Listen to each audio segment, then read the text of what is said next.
Umat Allah yang terkasih dalam Yesus Kristus, Salam. Jumpa lagi pada renungan saat ini. Karena itu dari Pastori 4 Jemaat Koinonia Kupang, saya menyapa umat Tuhan, salam damai sejahtera.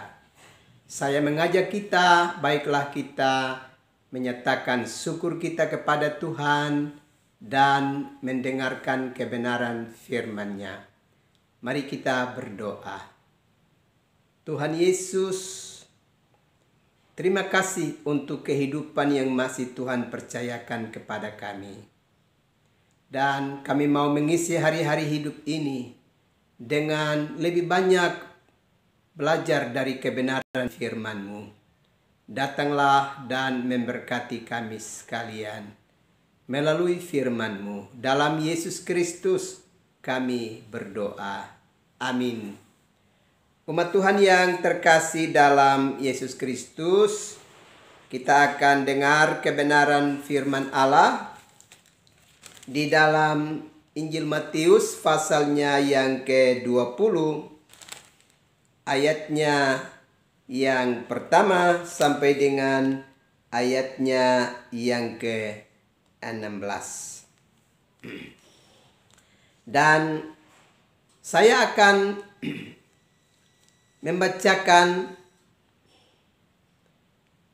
4 ayat yang terakhir dari bacaan ini, dan umat Tuhan dapat membacakan ayat-ayat sebelumnya. Ayat yang ke-13, tetapi Tuhan itu menjawab seorang dari mereka, "Saudara, aku tidak berlaku tidak adil terhadap engkau. Bukankah kita telah sepakat sedinar sehari? Ambillah bagianmu dan pergilah. Aku mau memberikan kepada orang yang masuk terakhir ini sama seperti kepadamu. Tidakkah aku bebas mempergunakan milikku menurut kehendak hatiku? Atau iri hati ke engkau karena aku murah hati? Demikianlah orang yang terakhir akan menjadi yang terdahulu, dan yang terdahulu akan menjadi yang terakhir." Bapak, Mama, saudara-saudara yang terkasih dalam Yesus Kristus, bagian kitab suci dalam Injil Matius pasalnya yang ke-20, ayat yang pertama sampai dengan ayatnya yang ke-16, mengingatkan kepada kita tentang sebuah perumpamaan sehubungan dengan hal kerajaan sorga. Bapak, Ibu, saudara-saudara yang terkasih dalam Yesus Kristus, kalau kita memperhatikan bagian ini, maka dikatakan bahwa ada seorang tuan rumah yang pagi-pagi benar keluar mencari pekerja-pekerja untuk kebun anggurnya. Karena itu, sejak subuh dia menjumpai kelompok orang-orang yang sedang menanti untuk bisa mendapatkan bagian pekerjaan supaya kelanjutan hidup mereka bisa terpelihara. Maka ia membuat kesepakatan dengan mereka supaya mereka bisa dapat bekerja di kebun anggurnya dengan catatan bahwa mereka akan mendapatkan upah sehari 1 dinar. Setelah itu, dia juga menjumpai lagi pada kelompok yang lain setelah beberapa jam kemudian. Dia membangun kesepakatan dengan kelompok yang baru. Dan terus akhirnya tinggal sejam lagi. Pekerja-pekerja akan selesai menyelesaikan pekerjaan mereka hari itu. Dia menjumpai lagi kelompok orang-orang yang sedang berharap mendapatkan perhatian dan bantuan dari pihak manapun untuk bisa membantu mereka memperoleh kehidupan. Maka tuan rumah itu menyuruh mereka untuk bekerja di kebun anggurnya. Dan dia akan memberikan upah yang sepantas bagi kehidupan mereka. Di akhir dari seluruh proses pekerjaan itu, maka para pekerja itu segera siap untuk menerima bagian yang sudah dijanjikan kepada mereka sesuai dengan kesepakatan. Dan akhirnya pada saat tuan rumah itu memberikan upah kepada mereka, ternyata ada rasa iri hati yang ada di tengah-tengah kehidupan para pekerja itu. Teristimewa mereka yang telah bekerja sejak hari, karena menerima upah yang sama dengan mereka yang baru bekerja pada sore hari. Bapak, Ibu, saudara-saudara yang terkasih di dalam Yesus Kristus. Kalau kita melihat bagian ini sepintas, maka kita akan merasa bahwa ada ketidakadilan yang terjadi dalam proses ini. Tapi kalau kita menyimak dengan baik bacaan ini, maka sesungguhnya tidak ada ketidakadilan yang dilakukan oleh tuan rumah terhadap para pekerjanya. Sebab ia telah bersepakat dengan para pekerjanya untuk memberikan bagian mereka. Dan itu telah disepakati secara bersama. Bapak, Ibu, saudara-saudara yang terkasih di dalam Yesus Kristus. Apa yang kita mau dapatkan dari perumpamaan ini untuk kelangsungan hidup kita di tengah-tengah kehidupan dunia ini? Beberapa hal perlu kita perhatikan di dalam kehidupan kita. Pertama, bahwa dalam hubungan dengan hal kerajaan Allah dan keterlibatan kita di dalam kebun anggurnya Tuhan dalam medan pelayanan, jangan pernah ada di antara kita yang merasa telah bekerja lebih banyak, lebih besar, lebih lelah untuk menggumuli sebuah pekerjaan pelayanan dalam kebun anggurnya Tuhan. Berapapun waktu pelayanan yang telah kepada Tuhan di kebun anggurnya, kita harus bersyukur bahwa kita didapati oleh Tuhan dan Dia mempercayakan pekerjaan pelayanan itu kepada kita. Karena itu bukan berapa banyak waktu yang telah kita gunakan untuk mengangkat pelayanan di kebun anggurnya Tuhan. Tapi kita mesti bersyukur bahwa kita mendapatkan kepercayaan untuk kita turut serta dipakai oleh Tuhan di dalam medan pelayanan, supaya mengerjakan pekerjaan-pekerjaan yang berkenan sehubungan dengan kelangsungan hidup kita di dalam kerajaan Allah. Karena itu dari perenungan ini, poin pertama yang perlu kita perhatikan adalah bersyukurlah karena kita diberi kesempatan dan kita diturut sertakan ada di dalam pelayanan di kebun anggurnya Tuhan.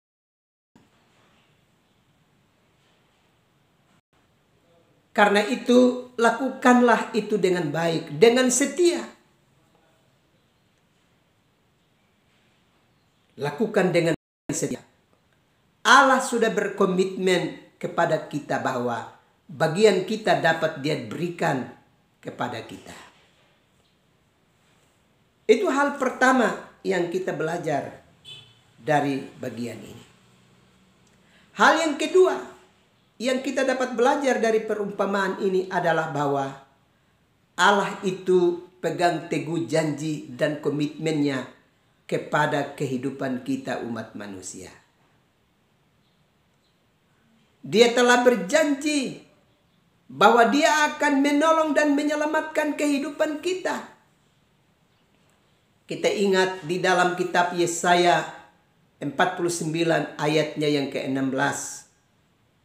Di sana Tuhan Allah mengingatkan kepada kita bahwa Ia melukiskan kita di telapak tangannya. Dan semua tembok-tembok kita ada di dalam pandangan matanya.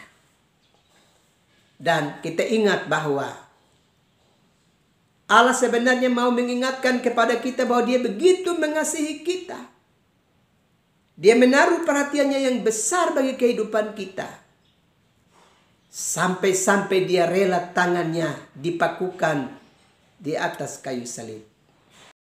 Hanya untuk keselamatan kita umat manusia. Hanya karena kasih-Nya kepada kita.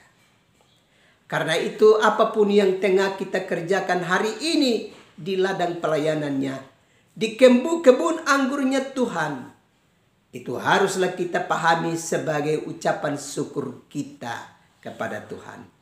Dan kita bersyukur kita turut disertakan ada dalam kebun anggurnya Tuhan untuk mengangkat pelayanan, melakukan segala sesuatu sehubungan dengan kehidupan dan keselamatan kita. Hal yang ketiga yang kita belajar dari kebenaran firman Allah ini adalah bahwa kita mesti menghidupkan perasaan peduli dalam hidup kita kepada orang-orang yang tengah membutuhkan perhatian untuk mendapatkan kehidupan. Kalau kita perhatikan bacaan ini, Tuhan itu begitu prihatin terhadap orang-orang yang belum dapat bagian. Sedang berharap dan Dia peduli terhadap kehidupan mereka. Dan Dia berbelas kasih dengan mereka. Dan Dia mau memanggil mereka untuk turut serta ada dalam karya pelayanan. Di sini kita melihat bahwa ada kepedulian, ada perhatian, ada cinta kasih dinyatakan oleh tuan rumah kepada orang-orang yang sedang ada dalam kesusahan dan kesulitan hidup. Karena itu, perbiasakan dalam hidup kita memiliki kepedulian, perhatian, kasih sayang untuk memberi pertolongan kepada setiap orang yang diperkenankan oleh Tuhan untuk merasakan kasih sayang dari Tuhan melalui kehidupan kita umat percaya.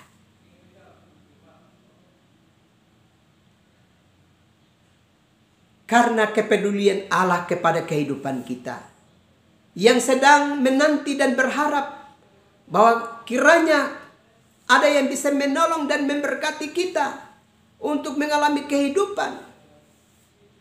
Setelah kita terikat dengan dosa dan tanpa daya itu, maka rasa peduli untuk menolong dan menyelamatkan itu mesti menjadi model kehidupan kita di tengah-tengah dunia ini, di mana kita mesti berperan serta menolong setiap orang harus ditolong mengalami kehidupan di dalam wilayah Allah. Hal yang ketiga yang kita belajar dari perumpamaan ini adalah bahwa jangan pernah menghidupkan rasa iri hati di dalam kehidupan kita, sehubungan dengan perhatian dan kasih sayang yang diberikan oleh Allah kepada semua orang yang olehnya Dia berkenan. Kalau di dalam kehidupan wilayah kerjamu, di kantor, di mana saja di dalam medan pelayanan, Kita sedang menjumpai bahwa ada orang-orang yang mendapatkan perhatian, kepedulian, mendapatkan kepercayaan. Sementara kita yang lain belum mengalami itu. Jangan pernah merasa iri hati, merasa dengki, dan bertindak brutal dalam kehidupan kita. Bagian ini menjadi penting untuk kita perhatikan di dalam hidup ini. Akhir-akhir ini dunia dipenuhi dengan roh kecemburuan, roh iri hati. Karena itu ada banyak orang yang mengumpat sesamanya, mencari jalan untuk menjatuhkan sesamanya. Orang berusaha untuk melakukan berbagai tindakan mengganggu ketentraman hidup sesamanya dengan berbagai cara dan praktik kehidupan. Mari kita hindarkan diri kita dari perasaan iri hati kita. Kita harus menerima segala proses hidup yang sedang mewarnai hari-hari hidup kita. Kita harus ingat bahwa ada satu pribadi yang memiliki kuasa yang besar, kedaulatan yang besar yang tengah menyelenggarakan kehidupan umat manusia. Dan karenanya setiap orang punya kesempatan untuk mengalami berbagai hal di dalam hidupnya. Karena itu jangan merasa cemburu, apalagi iri hati dengan kehidupan mereka yang mendapatkan perhatian, kepercayaan di dalam hidup ini. Mari kita perhatikan bagian kitab suci ini dengan baik untuk kelanjutan hari-hari hidup kita. Kiranya Tuhan menolong dan memberkati kita untuk selalu bersyukur bahwa kita diberi kesempatan untuk turut serta dalam berbagai karya pelayanan di tengah-tengah dunia ini. Dan karenanya kita akan bersyukur untuk semua hal yang kita alami. Dan kita akan menghindarkan diri kita dari roh iri hati dan kecemburuan di dalam hidup ini. Tuhan memberkati umat Tuhan sekalian. Amin. Mari kita berdoa. Tuhan Yesus, terima kasih untuk firman-Mu yang terus menolong dan memberkati kehidupan kami sekalian. Bantu kami supaya kami bersyukur untuk semua perhatian dan cinta kasih-Mu, untuk keselamatan yang sudah Tuhan anugerahkan kepada kami. Dan karenanya kami siap untuk berkarya, untuk hormat dan kemuliaan bagi nama-Mu, dan mendatangkan damai sejahtera bagi hidup bersama. Dalam Yesus Kristus kami berdoa. Amin. Umat Tuhan yang terkasih, selamat menjalani hari-hari hidup. Percayalah, bagian yang Tuhan persiapkan bagi hidupmu diberikan bagimu pada waktunya. Shalom.